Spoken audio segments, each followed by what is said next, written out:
Bonjour à toutes, bonjour à tous. Alors, je suis effectivement donc Roméo Cournal.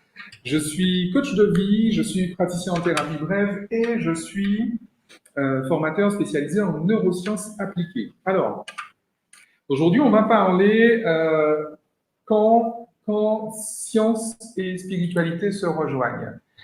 Alors, j'adore ce thème parce que souvent, quand je me présente, je parle de la neuroscience et des neurosciences. Et en fait, les deux sont mes spécialités. Alors, c'est quoi les neurosciences? On en entend de plus en plus parler. C'est un ensemble de sciences qui étudient le fonctionnement du cerveau. Les neurosciences, c'est relativement récent dans l'histoire de l'humanité. On dirait une petite quarantaine d'années. Peut-être un petit peu plus, mais voilà, une petite quarantaine d'années. C'est véritablement la science qui étudie le cerveau, le fonctionnement du cerveau, et, euh, et l'ensemble justement de ses applications sur le corps, sur le comportement, sur les émotions, etc. Maintenant, la neuroscience est une science peut-être un peu moins connue, mais elle est plus ancienne. À la fin du 19e siècle, on dira, on a eu des représentants un peu fameux comme Jules-Henri Poincaré, qui est à mon sens le plus grand scientifique français, William James, président de la chaire de l'université de Harvard, de la chaire de médecine de l'université de Harvard. La neuroscience, c'est une science un peu particulière parce que la neuroscience, c'est la science qui étudie le rapport entre l'esprit et le cerveau. Alors, ça n'a l'air de rien comme ça, mais en fait, euh, la neuroscience introduit un principe qui n'est pas du tout spirituel, qui n'est pas du tout scientifique, justement. C'est justement l'existence de l'esprit.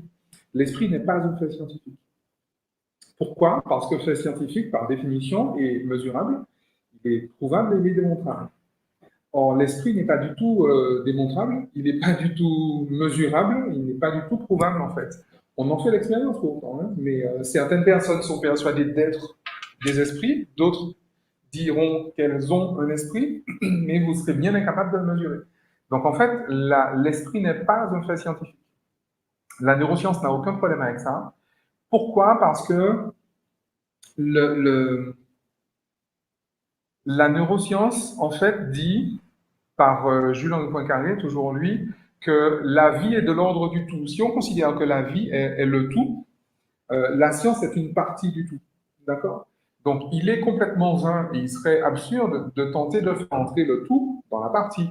Donc, il serait complètement vain de tenter de faire entrer la vie dans la science. Je veux dire, la vie est beaucoup trop grande pour la science, parce que la vie, c'est le tout, et encore une fois, la science, c'est la partie. À ça, je rajoute mon grain de sel, et je dis qu'en fait, euh, aussi grande que soit une partie, elle est de toute façon anecdotique et infinitésimale devant le tout. Vous pouvez avoir quelque chose d'immense. Si ça reste une partie, le tout reste infiniment plus grand. Donc, c'est pour ça que la neuroscience n'a aucun problème en fait avec le fait de poser, de considérer un élément qui ne serait pas scientifique, parce que la neuroscience s'intéresse à la vie et pas qu'à la science, et pas qu'au seul champ de la science. Alors déjà là, on a fait une première jonction entre les deux, entre la science et la spiritualité. Maintenant, je voudrais rajouter quand même quelque chose qui me paraît important. Je me souviens, j'avais à peine 10 ans, j'ai entendu une conversation entre des adultes. C'est un ingénieur qui parlait à ma mère d'ailleurs, et qui racontait qu'il sortait d'une célébration religieuse, je ne sais pas laquelle. Il croise un de ses amis, et son ami, un de ses collègues d'ailleurs, qui lui dit, mais comment tu, tu as des pratiques religieuses? Bah oui. Il dit, mais comment ça se fait que tu sois... comment ça se fait que tu as des pratiques religieuses? Tu n'es pas ingénieur? Bah oui, je suis ingénieur, ça change quoi? Mais tu as un diplôme en mathématiques? Bah oui, mais ça change quoi? Et j'avais été extrêmement surpris par... Alors, je ne me souviens plus de la fin de la conversation, mais j'avais été surpris par cette opposition, finalement, cette personne qui dit, mais comment ça se fait que tu as une spiritualité alors que tu es un scientifique? Et du coup, je me suis posé la question, je me suis dit, mais ça sort d'où cette histoire? C'est quoi l'idée d'opposer les deux? Et figurez-vous que j'ai dû attendre 35 ans pour avoir un élément de réponse. Et donc, 35 ans, c'était donc cette année. Du coup, ça veut mon âge. Et en fait, en vrai, j'ai eu la réponse comment? En observant justement tout ce qui se passe en ce moment par rapport à la crise sanitaire, etc. Et je me suis rendu compte qu'en réalité, ce qu'on oppose, c'est pas la science et la spiritualité, c'est l'académie et la spiritualité. Pourquoi? Il est important de le dire parce que la science en soi n'a pas de parole, il n'y a pas de parole scientifique. Pourquoi? Je crois que c'est Nietzsche qui disait qu'une preuve scientifique est une vérité en sursis. Et il faut se souvenir que c'est vrai en fait. Il n'y a pas de dogme scientifique en fait en vrai. Une preuve est là jusqu'à ce qu'on prouve le contraire, ou jusqu'à ce qu'on prouve autre chose, jusqu'à ce qu'on prouve pourquoi. Parce qu'une démarche scientifique, c'est essai, erreur, correction, reproduction. Essai, erreur, correction, reproduction. Donc l'erreur fait partie de la science. Et donc tout ce qui est gravé dans le marbre ne peut pas non plus être dans la démarche scientifique. Par contre, ça peut être dans une démarche académique, puisque l'académie enseigne ce que finalement ce qu'il faut croire en fait en vrai. Et du coup, je me suis dit, mais pourquoi est-ce qu'on oppose justement les deux, entre l'académie, fut-elle scientifique, et la spiritualité? Et en fait, je me rends compte que on vit finalement, nos expériences de vie racontent, manifestent plutôt l'histoire que nous nous racontons. Et je crois que la grande bataille entre les deux, c'est précisément sur cette histoire, sur ce que nous pensons et sur ce que nous ressentons. C'est-à-dire que l'académie enseigne des choses, mais si je mets une croyance dans ma tête, si je me mets des paradigmes dans la tête, j'aurai une expérience de vie qui sera ce qu'elle est. Si je mets d'autres paradigmes, j'aurai une autre expérience de vie. D'accord? Alors, en disant ça, je suis en train de dire quoi? Je suis en train de dire euh, que quel que soit ce que je peux croire, je vais le vivre, je vais l'avérer, je vais le manifester dans ma vie. Et ça, c'est génial en fait. Ça, c'est génial parce que c'est finalement une bonne raison qu'on a d'essayer enfin, d'arrêter d'essayer de prouver quoi que ce soit. Donc, je vais faire un très rapide tour sur ce qu'on appelle des lois spirituelles et je vais en fait en donner la version, en tout cas le point de vue scientifique, en tout cas neuroscientifique. Parce que ça me semble intéressant. Non pas que je veuille prouver quoi que ce soit, mais pour moi, simplement, la spiritualité, c'est un langage, la science en est un autre. Mais en réalité, je crois qu'il me semble qu'on parle de la même chose. En fait, on parle de la vie, tout simplement. Et donc, il y a une première... Alors, bien évidemment, ces lois spirituelles, il me faudrait, pour qu'il soit pertinent d'en parler, il faudrait limite faire une conférence sur chaque loi. Mais c'est pas ce qu'on va faire. Donc, du coup, ce que je propose en fait à Laetitia, c'est qu'en fait, à chaque festival du solstice, je vais faire une loi différente. Donc, comme ça veut dire qu'il y en aura 7. Hein. On est là pour 7 ans. On est là pour 7 ans. Et plus si affinité. Et donc, en fait, la première loi, c'est. Alors, j'aime bien les Maoris appellent ça le Ike. C'est-à-dire que le monde est exactement tel qu'on le voit. Si vous trouvez que le monde est injuste, il l'est, et vous en aurez la preuve, hein, il n'y a pas de souci. Si vous trouvez que le monde est magnifique, il l'est, et vous en aurez la preuve. Ça a des implications. Hein. Je vais prendre le temps d'insister sur ça plus que sur les autres, parce que ça me paraît vraiment important au quotidien, surtout aujourd'hui. En neurosciences, en fait, on considère ce qui est le champ mental, c'est-à-dire l'ensemble des constructions émotionnelles sur lesquelles reposent nos constructions cognitives et nos constructions spirituelles finalement. Et en fait, il se trouve que ce que je vais appeler une émotion, ce que je vais appeler une croyance, c'est finalement une émotion qui est associée à une information, à une pensée ou quoi que ce soit. Et donc, du coup, j'aurai une croyance, et cette croyance va me donner finalement un comportement. Et ce comportement, finalement, va me donner des résultats, finalement, puisque je pose une action avec une intention, et ce que je vais voir se manifester dans ma vie, c'est non pas le résultat de l'action, mais le résultat de l'intention. Alors déjà là, je mets un gros coup de pied dans, dans quelque chose qui paraît être inattaquable, action-réaction. Je crois que depuis que l'humanité est humanité, je n'ai trouvé aucune trace d'action qui ait donné une réaction. J'ai cherché, je vous garantis, j'ai cherché. J'ai pas trouvé. Et comme je suis neuroscientifique, je suis assez obsessionnel avec les trucs.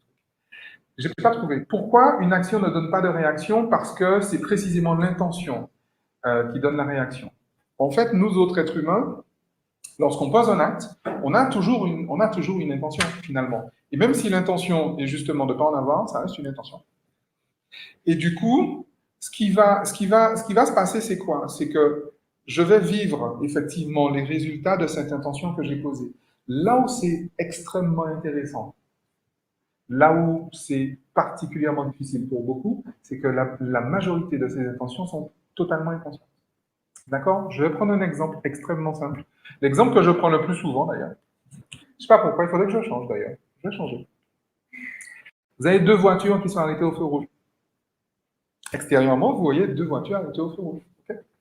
Il y a une voiture qui est conduite par quelqu'un qui s'arrête au feu rouge parce qu'il faut s'arrêter au feu rouge. Parce qu'elle a peut-être peur de se prendre un PV ou quoi que ce soit. Mais elle est arrêtée au feu rouge parce que, voilà, je ne voudrais pas me prendre une thune, je ne voudrais pas me prendre une amende, etc., etc. Et puis, on m'a dit qu'il faut m'arrêter au feu rouge, donc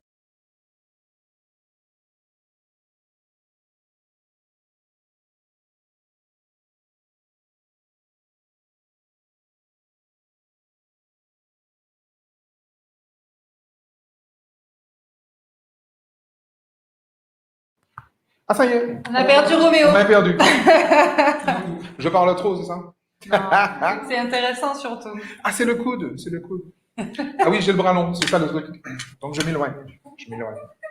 Pas bouger. Et donc, en fait, la deuxième voiture qui est arrêtée au feu rouge, finalement, est conduite par quelqu'un qui a choisi de s'arrêter au feu rouge. C'est là qu'on va faire un truc extrêmement vertigineux. Lorsque je choisis de m'arrêter au feu rouge, ça veut dire que je m'autorise à ne pas le faire. Je m'autorise à ne pas m'arrêter au feu rouge, mais je choisis du coup de m'arrêter. Pourquoi c'est important de dire ça? Parce que précisément, l'expérience de vie sera teintée finalement par cet état d'esprit. Ce que je vis dans ma vie, c'est l'état d'esprit dans lequel j'avance. Si je suis mu, parce que je peux être mu, et il n'y a aucun souci à ça, je ne porte aucun jugement normatif sur quoi que ce soit, je peux être mu par la peur, c'est pas un souci. Je peux être mu par égard pour l'autre, c'est pas un souci. Je peux être mu par égard pour moi également, et je peux être mu simplement par une notion simplement de plaisir. Ce qui fait que effectivement, extérieurement, je peux avoir des comportements qui vont ressembler à ce que quelqu'un d'autre pose, mais du coup, on n'aura quand même pas la même expérience de vie. On n'aura pas la même vibration, et en fait, il y a beaucoup de choses qui vont changer à la longue. Autant, c'est comme de droite, on va dire, qui s'éloigne de plus en plus. Autant je peux effectivement faire les choses parce qu'il faut, autant je peux effectivement faire les choses parce que je veux. C'est quoi la différence? À la longue, si il faut que je fasse les choses, je suis en référence externe. Donc je me dis que quelqu'un d'autre pose les conditions dans lesquelles je dois vivre bien, finalement. C'est ce qu'on appelle le conditionnement socio-éducatif et culturel. C'est-à-dire qu'un champ de référence décide de la façon que j'ai de gérer l'espace, de gérer le temps, de gérer les relations et de gérer les possessions. Vous avez remarqué que dans la vie, on fait que ça. On gère de l'espace, du temps, des relations et des possessions. Parce qu'on est toujours à un endroit, on est toujours à un moment, on est toujours en relation avec les gens, etc. Et donc, du coup, si je me dis que la vie, c'est comme ça, il faut agir comme ça, il faut agir comme ça, il faut agir comme ça, je vais forcément expérimenter la peur que j'ai d'agir autrement. C'est ça qui est génial dans la vie. Alors, certains vivent ça très mal, mais personnellement, je trouve ça génial. Si je me dis que je ne dois pas aller à gauche, c'est à droite qu'il faut que j'aille. Et donc, du coup, je vais à droite, non pas parce que je veux aller à droite, mais parce qu'il faut aller à droite. Et donc, s'il faut aller à droite, c'est qu'il ne faut pas aller à gauche. Et s'il ne faut pas aller à gauche, c'est que j'ai repéré un danger, ou on m'a enseigné qu'il y avait un danger à aller à gauche. Et donc, s'il y a un danger, il y a peur. Et donc, du coup, j'ai formé une croyance, c'est-à-dire une émotion qui est associée à une information. Émotion, peur, information, aller à gauche. Alors, vous avez remarqué que j'ai un gros problème de latéralisation. On est d'accord que la gauche c'est par là et que la droite c'est par là, mais c'est pas grave. Je dis ça comme ça, c'est mon côté un peu zèle, donc faites attention. Et en fait, ce qui est intéressant dans l'histoire, c'est que je vais forcément vivre des expériences de vie qui vont me donner raison d'avoir un peu d'aller à gauche. Et c'est là où c'est intéressant. Alors, c'est là où effectivement on a la souffrance dans sa vie, forcément, parce que, ou par inadvertance, ou quelque chose fera que il est pertinent pour moi d'aller à gauche à un moment ou à un autre, mais je vais extrêmement mal le vivre. Pire encore, je vais défendre le fait que c'est à droite qu'il faut aller, mais du coup, je vais rencontrer des personnes qui, elles, sont partisanes d'ailleurs, d'aller à gauche. Et en fait, je vais avoir toujours des expériences de vie désagréables avec ces personnes-là. Pourquoi? Parce que j'ai mis une charge émotionnelle désagréable sur le fait d'aller à gauche. Et en fait, encore une fois, ce n'est pas un choix que l'on fait. C'est parce que faire un choix, c'est s'autoriser toutes les alternatives. Je vais le dire de façon encore plus violente. Il y a des personnes qui ont horreur du mensonge, mais ces personnes n'aiment pas la vérité. Elles ont juste horreur du mensonge. C'est pas les mêmes personnes. C'est la même chose. Je peux me dire, ok, je refuse et je n'aime pas les personnes qui mentent, mais du coup, je n'ai pas choisi de dire la vérité. Je peux me dire que je n'aime pas les personnes qui sont malhonnêtes, mais je m'astreins, je m'oblige à être honnête, mais du coup, je n'ai pas choisi d'être honnête. Alors, du coup, on peut me dire, oui, mais attends, Roméo, là, tu nous fais un débat philosophique, mais pas tant que ça. Pas si philosophique que ça, en fait, en vrai. Pourquoi? Parce que c'est précisément si je m'astreins, en fait, à un comportement parce que vertueux, et ça, c'est l'une des, l'une des choses que je trouve dommage précisément dans les milieux spirituels, c'est qu'en fait, on a défini finalement ce qui était vertueux et ce qui ne l'était pas. Et on s'astreint finalement à avoir des comportements vertueux. Il faut être comme ça, il faut être aligné, il faut être ancré, il faut lâcher prise, il faut. C'est tout sauf de la spiritualité. Ça, c'est de la religion, en fait, en vrai. C'est ce que mon collègue Franck Lobvet appelle les nouveaux curés. Il faut être ancré, et si je veux être pas ancré, il faut dire la vérité, oui, mais d'accord, mais si l'assassin de mon frère me demande où est mon frère, je lui mens pas. Parce que mentir, c'est mentir, on est d'accord. Et vous n'imaginez pas le nombre de personnes qui sont mortes, précisément, parce que l'assassin de leur, parce que leur frère a refusé de mentir à leur assassin. Parce que ça ne se fait pas de mentir, donc c'est pas bien, tu vas aller en enfer. Bon. Et donc, en fait, je crois que c'est intéressant, en fait, d'avoir cette approche-là, parce que, encore une fois, c'est biologique. Vous n'êtes pas du tout obligé d'être d'accord avec moi, et je vais vous dire un truc. Ne croyez pas un seul mot de ce que je dis. Mais alors, jamais. Par contre, expérimentez, vous allez voir. Je crois qu'il y a des questions. Oui. Alors, il y a des questions sur le chat. Lâchez-vous. J'ai des questions. Alors, la première question, c'est Arten Sinders. Oh, pardon, j'ai eu du mal. Alors, elle demande peut-on nous rappeler le lien entre la physique quantique et la spiritualité? Ça, c'était au début. Entre la physique, j'ai pas parlé de physique quantique, j'ai parlé de neurosciences. J'ai parlé de la neuroscience. Alors, on a dû. Pas m'engager sur la physique quantique parce que ça va être chaud. Le lien entre la physique quantique et la spiritualité. Bon, y a-t-il un lien entre les deux? C'est vrai qu'on a. J'ai envie de dire, c'est comme si on me demandait s'il y avait un lien entre l'eau et le mouillé. Ah. En fait. Est-ce qu'il y a un lien entre la physique quantique et la spiritualité? J'ai cru comprendre que la physique quantique était la science de la spiritualité. Oui. Donc, est-ce qu'il y a un lien entre les deux? Non, parce qu'à mon sens, les deux sont la même chose. Donc, il n'y a pas de lien entre un et un. Parfait. Bonne réponse. Merci. Je continue. Donc, j'ai Steph Paradox. Pourquoi ma perception de la réalité me paraît être une simulation, voire une illusion? C'est comme être dans une matrice artificielle. Est-ce une anomalie de mon esprit ou perception trop réaliste de notre monde?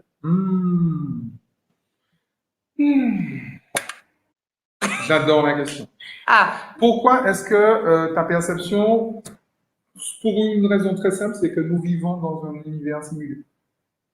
Maintenant, j'aime bien l'alternative, rappelle-moi. Est-ce que c'est une perception? L'anomalie Est-ce que c'est une de anomalie? mon esprit ou une perception trop réaliste de notre monde. En fait, l'illusion, est-ce que c'est réel? Alors, C'est ça la question. est-ce une anomalie dans mon esprit? L'eau peut-elle être sèche?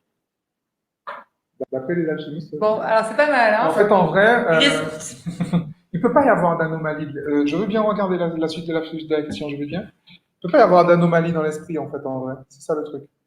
Parce que s'il y a une anomalie, ça veut dire qu'il y a une règle, il y a une norme. Et en fait, une anomalie, c'est quelque chose qui sort de la norme. Or, il ne peut pas y avoir d'anomalie dans la vie. La vie va très bien, merci pour elle. Il ne peut pas y avoir d'anomalie dans l'esprit.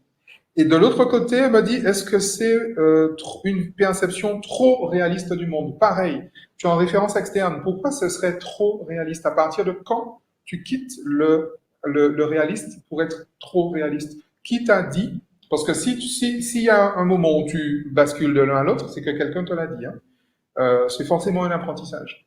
Aucun enfant ne se dit, c'est trop. Ça n'existe pas le trop. Qu'est-ce qui est trop? Par rapport à l'infini, qu'est-ce qui est trop? Si tu te places dans le tout, qu'est-ce qui est trop? Une perception trop réaliste, j'entends par là que finalement, j'ai une perception de la vie, j'ai l'impression que je suis le seul à percevoir la vie comme ça, et ça me dérange. Enfin, personnellement, moi, ça ne me dérange pas d'être le seul à percevoir la vie comme ça. Pourquoi? Parce que je suis forcément le seul à percevoir la vie comme je le perçois, comme je l'aperçois d'ailleurs. Parce que nous sommes précisément des singularités, des individus. Et pour reprendre la question dont on va faire plaisir à l'internaute de tout à l'heure, en physique quantique, on parle d'une singularité finalement quantique. Une singularité quantique, c'est ce qu'on appelle un être humain. C'est-à-dire que alors on va dire les choses simplement, c'est une âme, donc un paquet d'énergie, une étincelle qui est sortie de l'océan quantique, du champ quantique, le fameux champ de Max Planck. Là. Et en fait, cette étincelle, c'est comme une goutte que tu enlèves d'un océan, est une singularité, est une unicité. C'est une façon unique, encore une fois, de gérer espace-temps, relation, possession, avec une intention particulière de vivre une expérience un peu chelou d'ailleurs, qu'on appelle l'incarnation. C'est complètement chelou l'incarnation. Parce que vivre une expérience relative quand on sort de l'absolu, il faut un peu être fêlé d'ailleurs pour faire ça, mais je crois que tous les êtres humains sont fêlés. C'est ça qui rend la vie intéressante. Et c'est d'ailleurs la raison pour laquelle certaines entités ne s'incarnent jamais, parce qu'il faut être fêlé. Et du coup, c'est aussi la raison pour laquelle des personnes qui sont en contact avec des guides, alors je vais encore jeter un gros pavé dans la main, c'est mon côté d'Egmaron, tu vois. J'entends beaucoup de gens me dire les guides me disent que les guides me disent que les guides me disent que, mais j'ai tendance à leur dire mais au fait toi tu en penses quoi du coup. Pourquoi? Parce que et c'est là où je dis aux personnes de faire attention. Les personnes qui me parlent de leurs guides, je leur demande toujours est-ce que vous avez des guides qui ont déjà été incarnés? Parce qu'il faut bien prendre conscience qu'une entité qui n'a jamais été incarnée ne sait pas du tout ce qu'est justement l'expérience relative. D'accord? Et c'est pour ça que des fois on ne les comprend pas. Parce qu'en réalité, elles ne savent pas ce qu'on vit. Elles ne l'ont jamais vécu. Et l'expérience relative n'est pas concevable du point de vue de l'absolu, du point de vue. Mais bon, c'était une digression. On en est toujours à la première loi, et comme de toute façon j'ai dit que je vais en faire une à chaque fois, donc je ne vais pas vous donner les 7, je vais vous parler comme celle-là. Parce qu'il y a tellement de choses à dire. Sur cette première loi qui dit que le monde est exactement tel que je le perçois. Et donc, la bonne nouvelle finalement dans tout ça, c'est qu'on n'a pas besoin de convaincre les gens qu'on a raison, parce qu'on a déjà raison. Donc, ce n'est pas la peine de convaincre les gens, d'essayer de convaincre les gens. Donc, vous avez raison. Pourquoi je dis ça? Parce que je me dis que les personnes j'ai observé en tout cas, que les personnes qui se forcent en fait à prouver, qui mettent de l'énergie à prouver des choses, sont généralement des personnes qui doutent de ce qu'elles disent. Parce que je n'ai jamais rencontré quelqu'un qui a essayé de prouver à quelqu'un son prénom. Moi, je te jure, je m'appelle Roméo. Mais parce que si tu me dis que tu ne me crois pas, ça ne change pas ma vie. Parce que je sais que je m'appelle Roméo.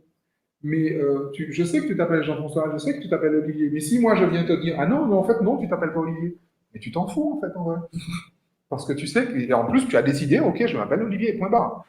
Maintenant, pourquoi est-ce que tu n'essayes pas de me prouver que ton prénom, alors que j'en doute, et tu viens essayer de me prouver, je sais pas, ta spiritualité, ton école, tes choix de vie, alors que si tu n'en doutes pas?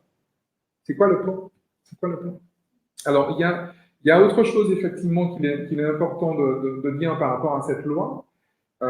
Si je vois la vie exactement telle qu'elle est, pour que je change la vie, eh ben, je ferais mieux de changer qui je suis, de changer ma façon de voir la vie, de changer mon point de vue.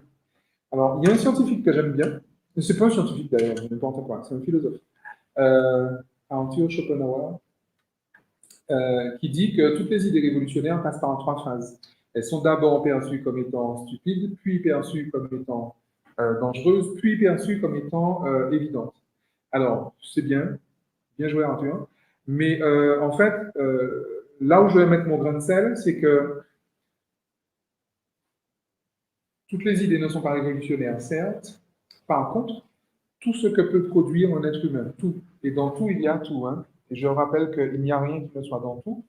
Donc tout ce que peut dire un être humain, y compris toutes les conneries que je vous balance depuis tout à l'heure, tout ça peut être vu d'un point de vue à partir duquel c'est complètement stupide. C'est pour ça que je dis que c'est des conneries. Il existe un point de vue à partir duquel ce que je vous dis là, mais c'est que tout ce que vous entendez, tout, est stupide, y compris ce que vous-même vous dites. Il existe un autre point de vue au même endroit, au même moment, enfin pas au même endroit justement, mais au même moment, un autre point de vue où ce que je dis ou ce que vous dites, ce que vous entendez, est même dangereux en fait. Mais vraiment, c'est pareil pour tout. Et puis, il existe un autre point de vue à partir duquel, ben, finalement, ce même propos est complètement évident. Et finalement, ce qu'on appelle une révolution, ce qui n'a pas dit Arthur, c'est que, en fait, je parle de Schopenhauer, hein, pour ceux qui ne le suivent pas. Je sais que j'ai cité tout à l'heure, mais ce qu'il veut dire par là, c'est que effectivement, lorsque le groupe social, la majorité du groupe social, euh, pense un point de vue, pense une idée stupide, puis dangereuse, puis euh, évidente, effectivement, ce point de vue, cette idée, est une révolution. Mais une révolution n'est une révolution que inscrite dans le cadre, dans le champ d'un groupe social.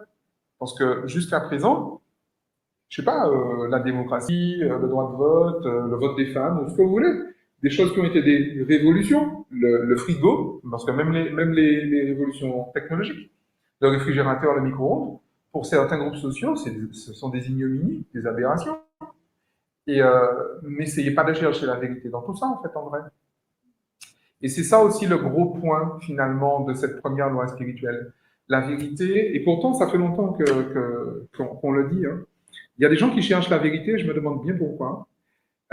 Parce que déjà, si je cherche quelque chose, c'est que je suis en train de dire que je ne l'ai pas. Et ça, c'est une autre loi qu'on verra l'année prochaine. Il y a une loi qui dit que c'est ce que je plante en terre que je vais récolter. Les Indiens appellent ça la loi de l'agriculture. C'est mignon, c'est bucolique. Euh, mais en fait, si je cherche quelque chose, je suis en train de dire deux choses, que je ne l'ai pas de un, et que j'en suis insatisfait de deux. Donc, comme c'est l'intention qui donne la réaction, mon intention sera, quel que soit l'acte que je vais poser à partir de cet inconscient, de cette intention bien inconsciente et bien finalement naïve, ce que je vais récolter, c'est 100 000 fruits d'insatisfaction, puisque au départ, je suis insatisfait. D'accord? Mais bon, ça c'était encore une parenthèse. J'en reviens à mon histoire de vérité. Euh, la vérité, en fait, si je la cherche, généralement, je deviens dictateur. C'est à peu près ce que font toutes les personnes qui pensent avoir trouvé la vérité. Deviennent des tyrans ou des dictateurs. Alors, vous avez, par exemple, il y a deux exemples que j'aime beaucoup citer, des personnes qui se ressemblent beaucoup. C'est Louis IX et Adolf Hitler. Et les deux ont en plus une démarche très semblable finalement. Sauf qu'il y en a un qu'on a déclaré saint, puis l'autre on a dit que c'était le mal absolu. On réfléchit ou pas? Le principe, il est où? La vérité, comme dit Rumi, c'est un miroir brisé. Il y a un morceau de ce miroir dans chaque cœur, dans chaque être humain. Le souci, c'est que chaque être humain a l'impression que son morceau de la vérité est la vérité. D'accord? La vérité, et même d'un point de vue quantique, ne peut être que l'ensemble de tous les points de vue possibles, de toutes les informations possibles sur un sujet, y compris les informations qui sont en train de l'existence. Donc, quelqu'un qui connaît un sujet sait à quel point, connaît finalement tous les points de vue sur le sujet. Bonjour Marraine. Et donc forcément, ce quelqu'un sait à quel point une idée, une même idée est absolument géniale et à quel point elle est complètement stupide. You know what I mean or you don't know what I mean? Donc le principe, il est là. Elle a compris, si elle a compris, tout le monde. Donc voilà, ça me paraît vraiment très très très important parce que, encore une fois, la lutte en fait entre la spiritualité et la science est à mon avis quelque chose de complètement, enfin je comprends pas déjà l'idée, mis à part l'aspect contrôle des mentalités, mis à part l'aspect domination finalement, je te dis ce que tu dois penser, je te dis ce que tu dois ressentir, parce que si je contrôle ce que tu ressens et ce que tu penses, finalement je contrôle ta vie, je contrôle ton expérience de vie. Et il y a quelqu'un que j'aime beaucoup qui s'appelle Bob Marley, il appelait ça l'esclavage mental, mental slavery. Je vais demander à la marraine de chanter tout à l'heure un extrait d'une chanson. Parce qu'à chaque fois, c'est moi qui le fais, mais comme c'est la marraine, c'est elle qui va faire aujourd'hui. Et donc, le principe, c'est ça. Par rapport à cette loi, le monde est exactement tel que je le vois. Parce qu'effectivement, je vis dans un univers simulé, je vis dans un environnement simulé, et chacun vit dans un environnement simulé. C'est ça qui est génial finalement. Et en réalité, on n'est pas 7 milliards de personnes à vivre dans un univers, on est 7 milliards d'univers qui vivent finalement la même expérience finalement. C'est ça qui est assez impressionnant. On est 7 milliards dans le même instant finalement, dans le même instant, 7 milliards d'univers dans le même instant quantique. Donc voilà, alors je suis très bavard, vous avez remarqué. Donc je ne sais pas du tout quelle heure il est, donc il faut m'arrêter. Hein. C'est parfait, c'est parfait. Tu as encore un peu de temps. Cindy chérie, notre marraine du festival, va nous rejoindre bientôt. Elle va chanter Redemption.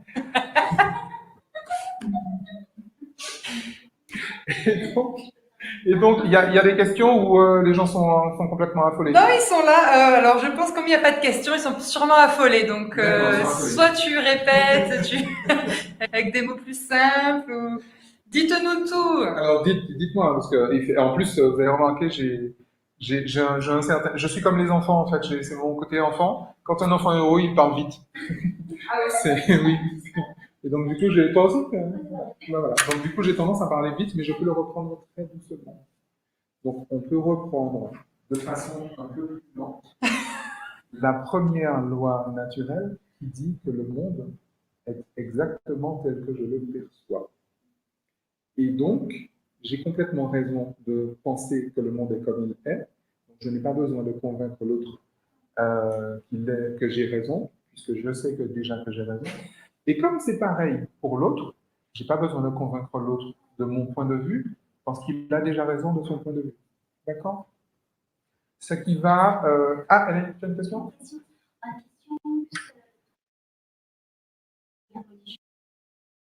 Oui, complètement. Complètement. Complètement. C'est-à-dire que, en fait, toutes les guerres idéologiques ne sont que des démarches de domination. Je veux dire, je connais aucune... dans l'histoire de l'humanité, regardez bien, il n'y en a jamais eu. Il n'y a jamais eu aucune guerre, justement, ou de religion ou idéologique, quelle qu'elle soit, qui avait pour seule mission, même pour mission principale, de répandre cette idéologie. En fait, en vrai, je garantis, les hommes s'en foutent. Par contre, quand il y a des routes commerciales, quand il y a des intérêts géopolitiques, quand il y a X, quand il y a Y, justement, comment est-ce que vous allez convaincre un paysan du fin fond du Gers qu'il faut qu'il aille défendre sa patrie? Comment est-ce que vous allez convaincre, je sais pas, alors je dis un paysan au fin fond du Gers, mais je parle du paysan au fin fond du Gers au XIVe siècle. Comment est-ce que vous allez lui dire, prends les armes parce que, pourquoi?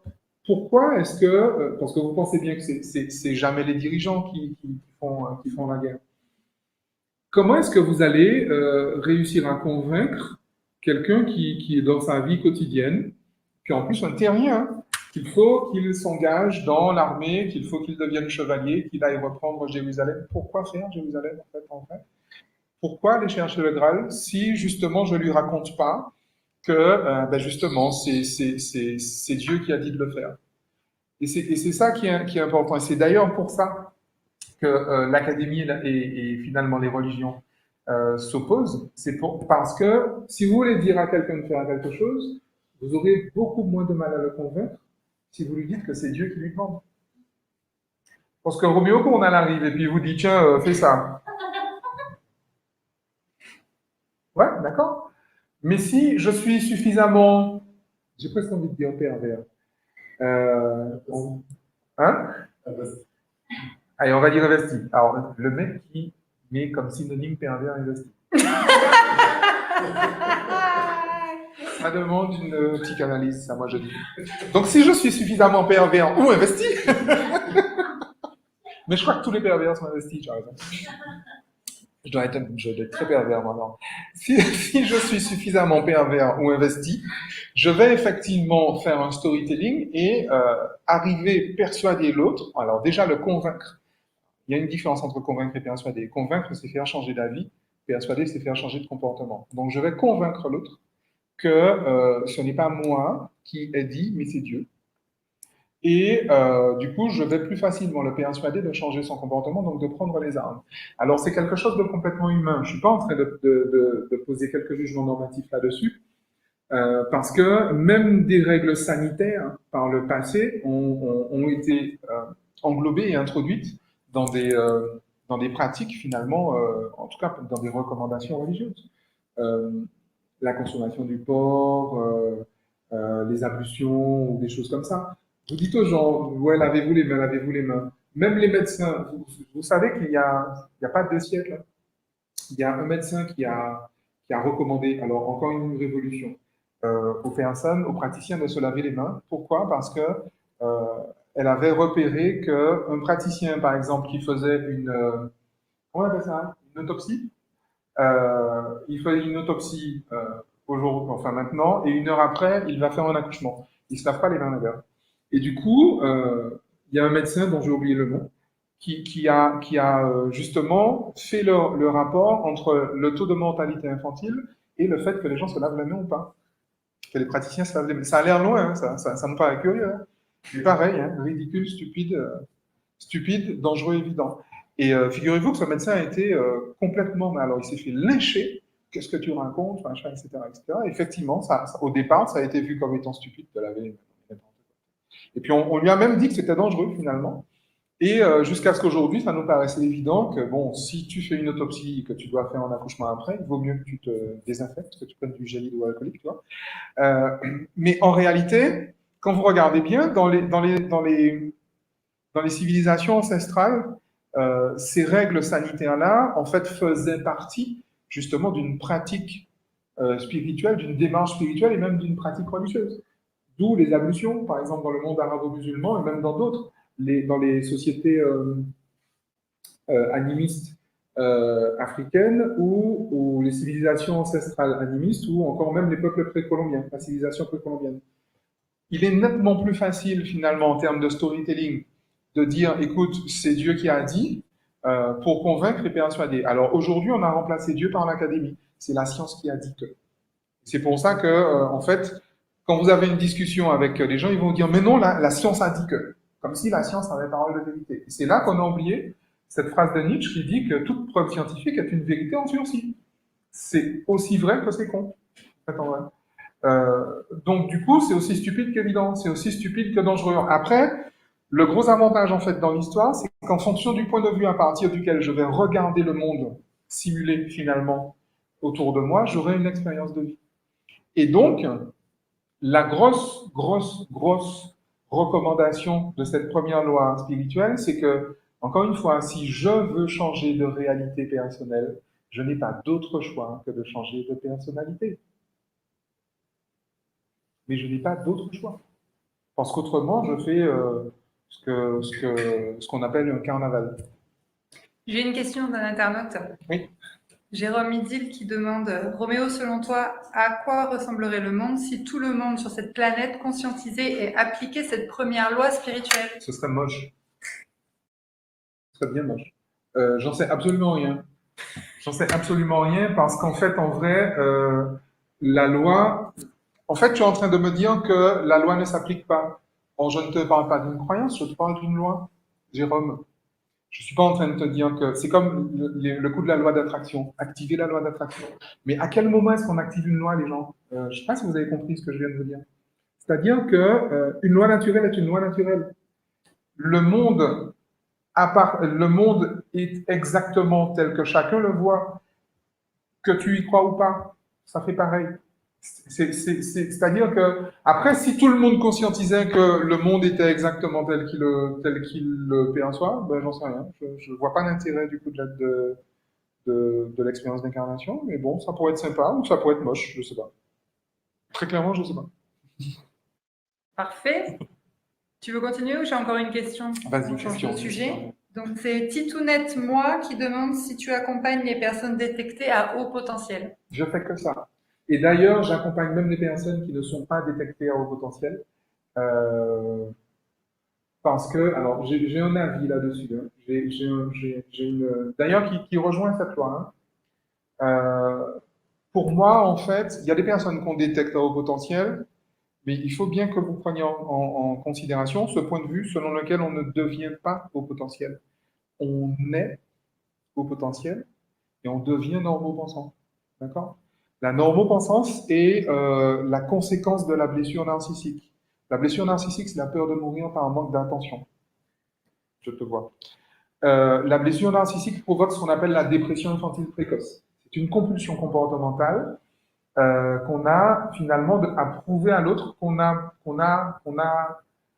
est digne d'être regardé.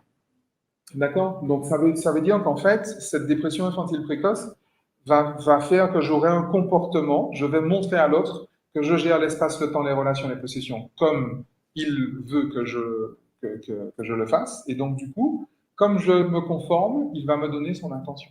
D'accord? Maintenant, les personnes à haut potentiel, chaque être humain a un haut potentiel. Chaque être humain a une zone d'excellence.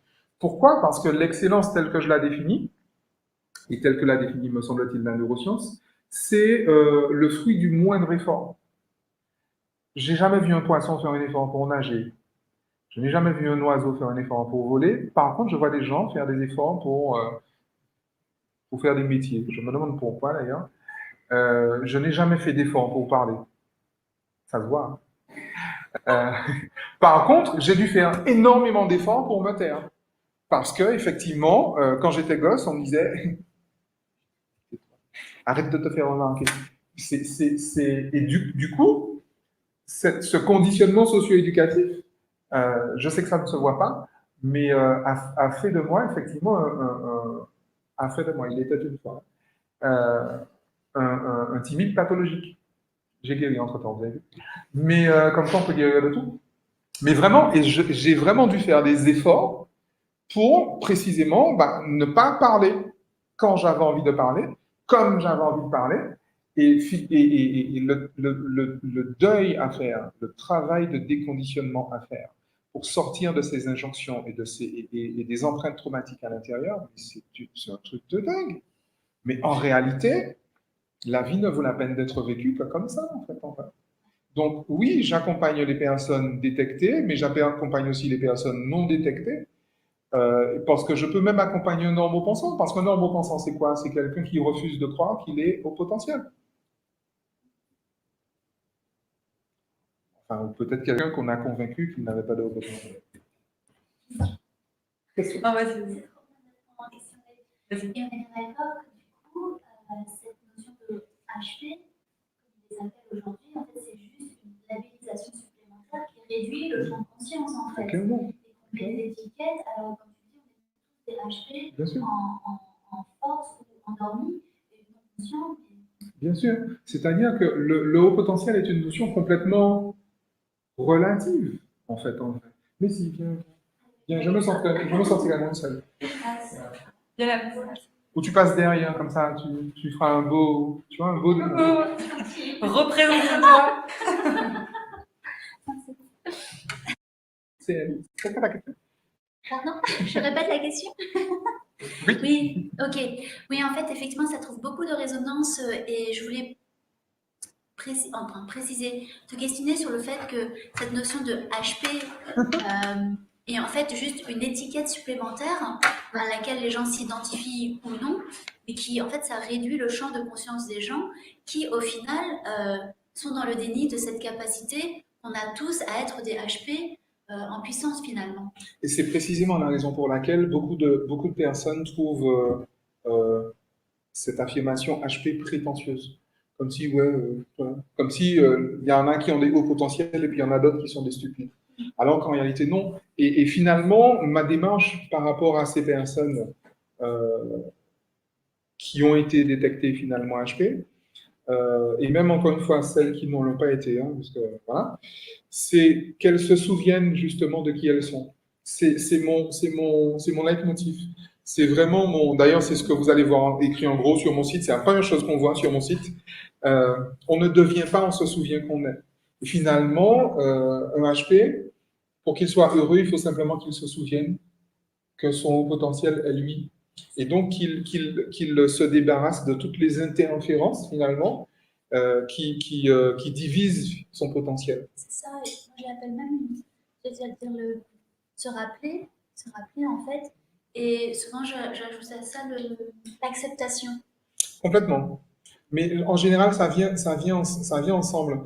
Lorsque je prends conscience de qui je suis, parce que j'ai entendu le truc, qui je suis, tu imagines, je suis. Prendre conscience de qui je suis, c'est faire l'expérience je suis. Alors, on est à l'approche de Noël, on est en plein solstice d'hiver, donc je suis. Je ne sais pas si c'est intéressant, enfin j'imagine que tout le monde ici et beaucoup des personnes qui nous suivent ont déjà fait des expériences en état de conscience modifié, ont déjà fait des aperçus d'éveil, ont déjà fait des trans chamaniques ou des choses comme ça. Lorsque tu prends conscience du je suis, mais tu ne peux que t'aimer en fait. Parce que être heureux est un pléonasme, la conscience d'être est le bonheur. En fait. Donc si je sais qui je suis, si je rencontre ce je qui suis, ben forcément je m'aime, je m'approuve, je me préfère, je me félicite. Et forcément, du coup, la vie, le monde, mes expériences de vie seront pareilles à l'image telle que je le perçois. La vie sera telle que je la perçois, mon expérience de vie sera telle que je le perçois, le monde sera tel que je le perçois. Parce qu'une fois que j'ai fait une fois que j'ai pris cette conscience, finalement je suis, ben, le monde est une merveille assez. Mais il faut être Dieu hein, pour faire un truc comme ça. Et du coup, je sors de cette envie de changer le monde. Je sors de ça.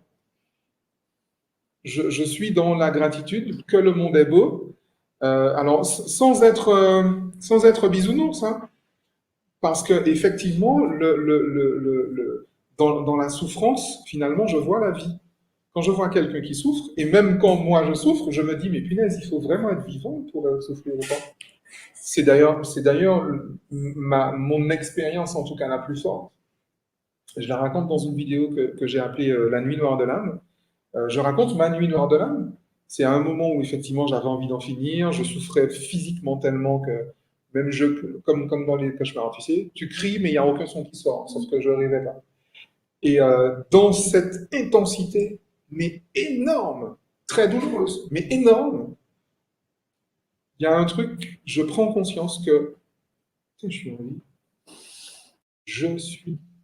La personne qui est en train de souffrir, c'est je suis. Et là, forcément, tout change. Et c'est ça dont on parlait tout à l'heure aussi, que cette souffrance, pour l'instant, est nécessaire. La souffrance, je pense, elle est facultative. La douleur est inévitable. Oui. Mais la souffrance, elle est facultative. Par contre, elle est extrêmement importante. Elle est très, très, très importante. Pourquoi? Parce que finalement, il y a deux enseignants, hein, deux enseignantes, c'est la sagesse et la souffrance. Voilà. Sauf que la sagesse est tellement discrète. Elle est tellement sweet, elle est tellement soft. Elle était nécessaire en termes d'éveil, mais effectivement, c'est un choix. Cette distinction on fait entre souffrance et douleur. La douleur, quand on a mal, mais maintenant souffrir, c'est effectivement un choix. Et en l'occurrence, c'est aussi un levier au changement et à l'éveil. Complètement, complètement. Le sentiment, la souffrance finalement va naître de la résistance que je vais mettre sur la douleur. Mais si je me laisse traverser par ma douleur, je vis une expérience d'éveil. C'est ça. Et quand tu dis que la sagesse est si discrète, comment tu peux l'illustrer et même dans le rapprochement à la science, comment tu pourrais illustrer ça? La sagesse ne peut être vécue qu'en état de conscience modifié. Parce que c'est quand mon filtre critique tombe que je peux effectivement avoir cette conscience de sagesse. C'est-à-dire que alors, je peux même te donner un détail très précis. Au niveau d'une partie du cerveau qui s'appelle le thalamus, lorsque ce que je perçois, c'est dans le thalamus qu'il y a l'histoire que je me raconte. D'accord? Ma vision du monde. Et du coup, si mon thalamus me dit que je ne suis pas en danger, quel que soit ce que je perçois, ma réaction émotionnelle sera mon choix. Ma réponse émotionnelle sera mon choix. Et là, je suis dans la liberté. Et là, je peux me laisser enseigner par la sagesse. Parce que je n'ai pas, mon cerveau n'a pas repéré de trauma dans ce que je vis. Et à partir de ce moment-là, je peux accéder finalement à ce soi authentique qui va se situer dans la sixième couche du cerveau, mais tout en haut en fait.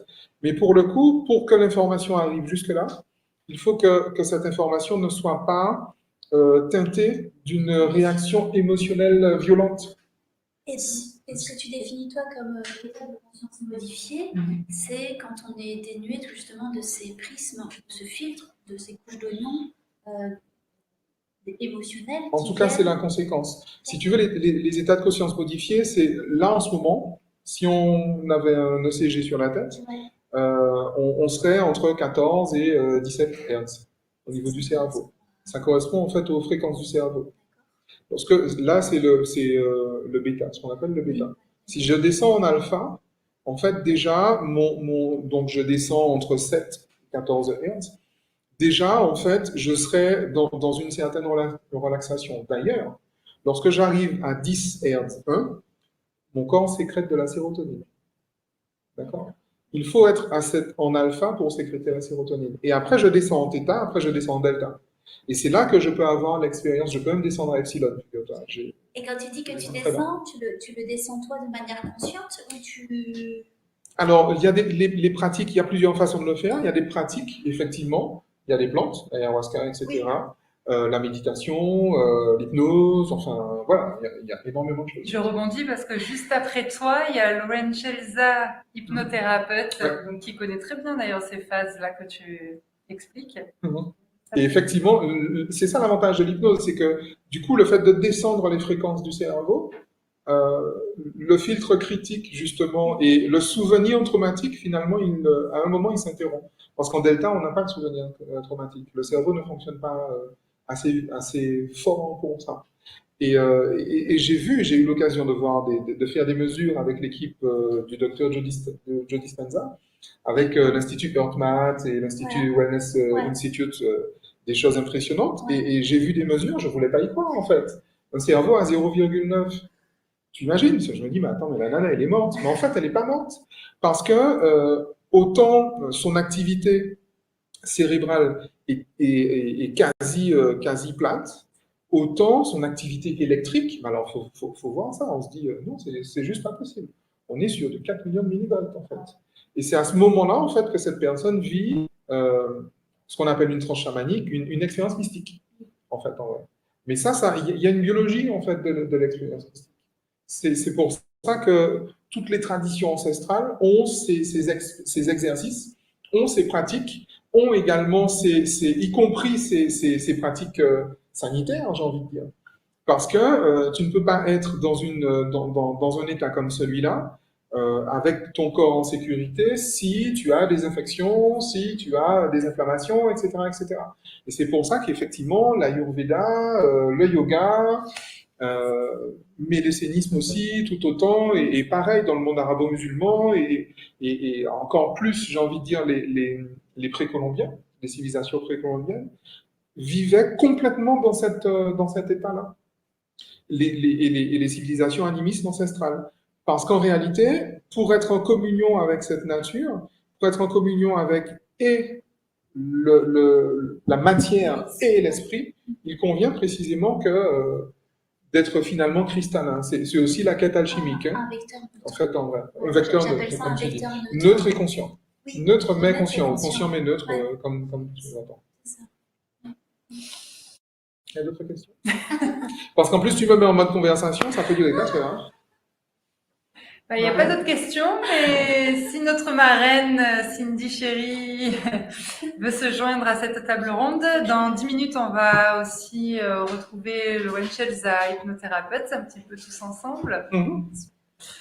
Voilà, donc je pense que les spectateurs, je ne sais pas s'ils sont endormis dans des ondes bêta. Est-ce que vous êtes là? Si vous n'avez pas compris un concept, vous avez les thérapeutes à disposition, hein, donc n'hésitez pas à poser vos questions sur le chat de Facebook, les chaînes YouTube. Donc voilà. Non, je suis ravie de venir fermer cette conférence magnifique. Alors, j'ai raté la moitié, c'est un peu dommage, mais il ne faut pas être partout non plus. En tout cas, c'est toujours un plaisir d'écouter Roméo Cournal. Et on en apprend tellement. Mais comme dit une de mes participantes à mes événements, quand il n'y a pas de questions, c'est que tout est clair. Donc, vraiment, je pense que tout est tellement clair.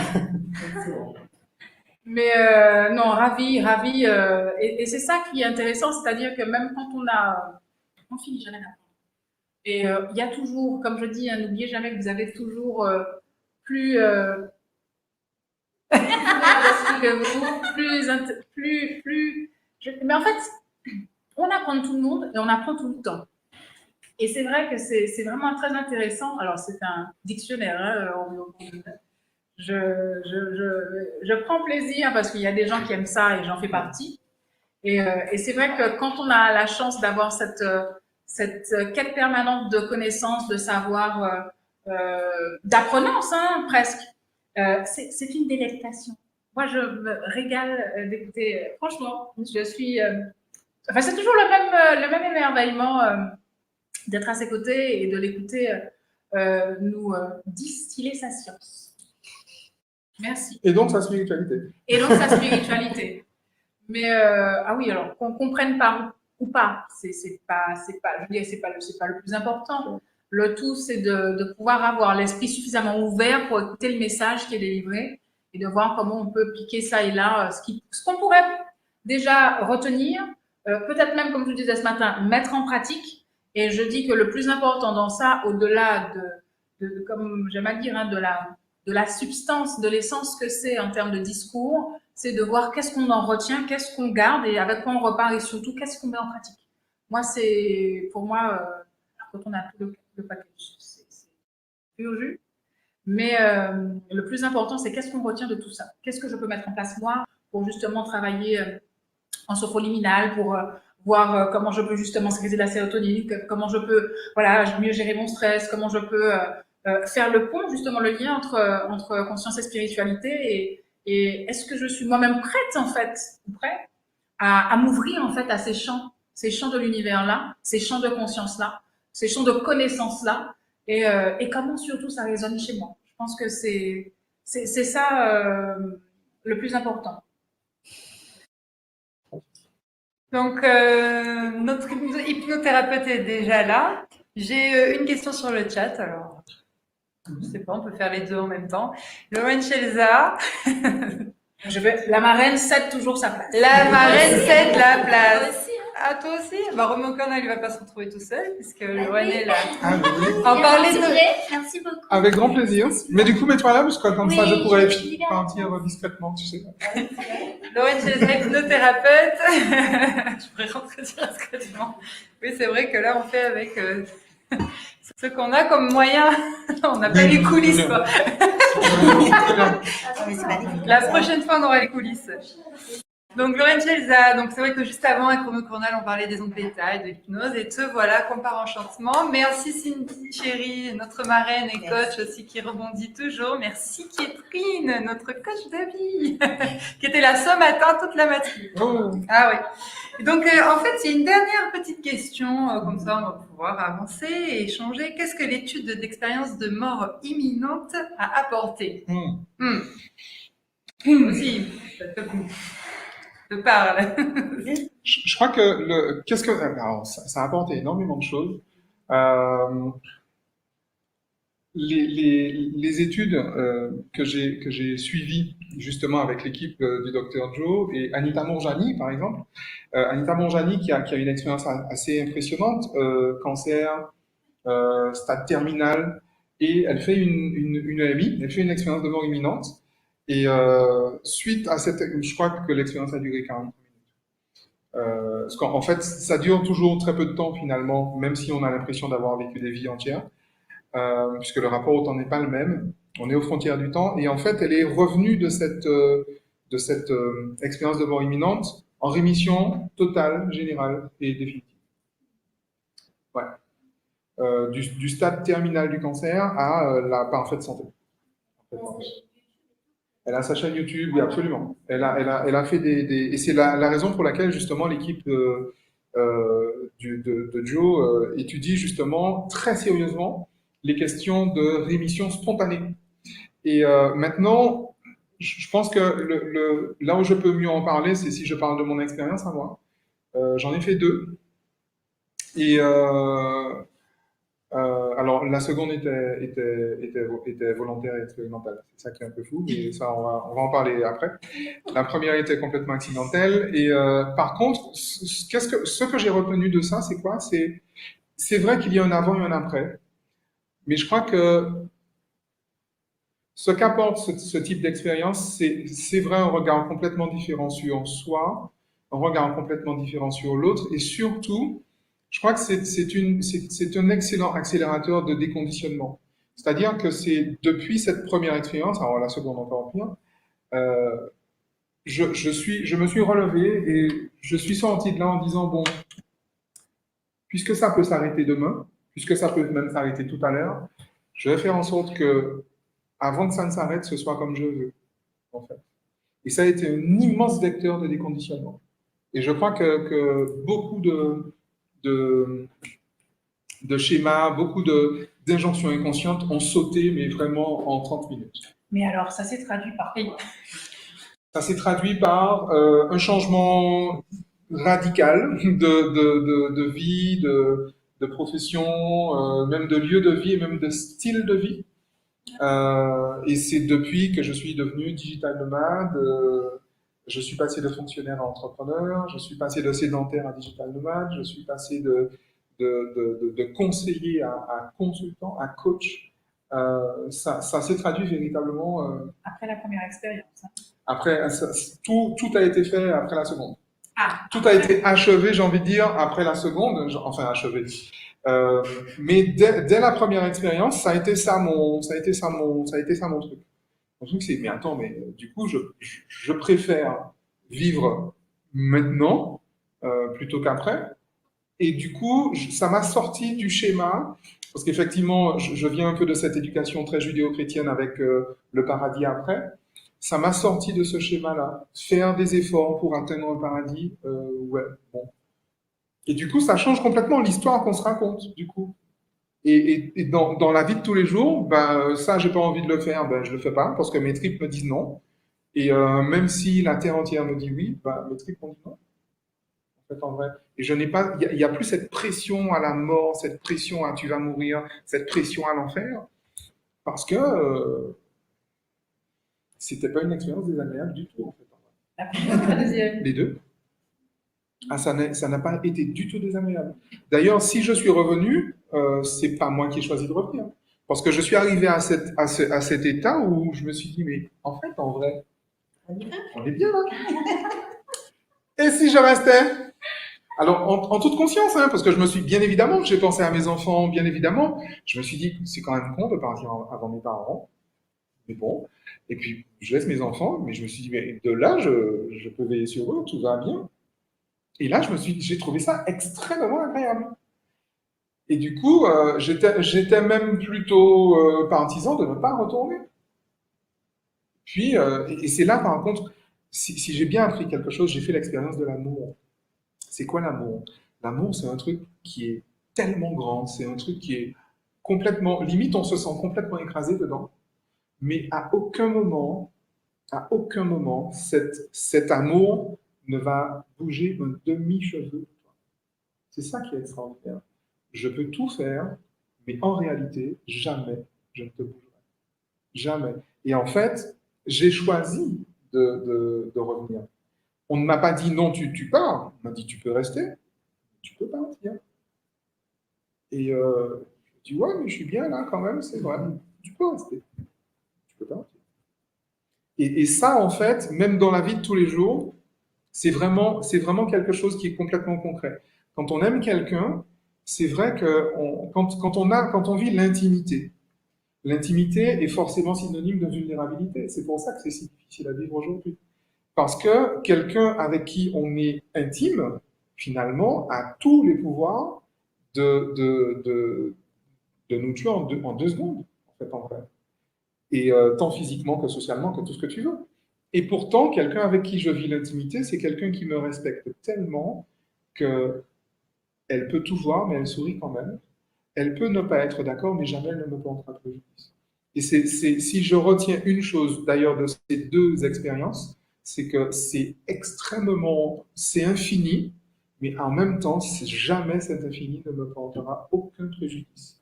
Et là, je me suis vraiment senti. Là, j'ai fait l'expérience de la liberté. C'est ce que je comprends, l'amour est libre. Complètement. Amour et liberté sont totalement synonymes. Totalement synonymes dans l'expérience. J'avais une question d'un chatteur justement par rapport à la mort, ça tombait pile poil, et il demandait donc est-ce que quand on fait le constat que l'âme est dissociable du corps, est-ce qu'on doit avoir peur de la mort? Je sais que tu as répondu en partie. Puis la question c'est est-ce qu'on doit? Ah, tu as entendu, c'est Jérôme. C'est Jérôme. C'est encore Jérôme. Voilà, donc Jérôme est encore très dans il faut, on doit, mais est-ce qu'on doit? Déjà, on ne doit rien du tout. Et puis, associer la peur à la mort, je pense que c'est le meilleur moyen finalement. Il y a aussi une matière que j'aime beaucoup, c'est la manipulation mentale. C'est le meilleur moyen justement de manipuler les esprits. L'esclavage mental dont parle Bob Marley, c'est ça, c'est le chantage à la mort. Tu vas mourir. Ouais, ok, très bien. Mais ça, c'est prévu. Et encore une fois, c'est aussi ce dont je parlais par rapport à des injonctions que l'on donne. On dit que c'est Dieu qui l'a dit, donc on le fait, et puis on le fait parce qu'on a peur de mourir. Une femme qui n'a plus peur de mourir. C'est là que tu commences à vivre. Complètement. Complètement.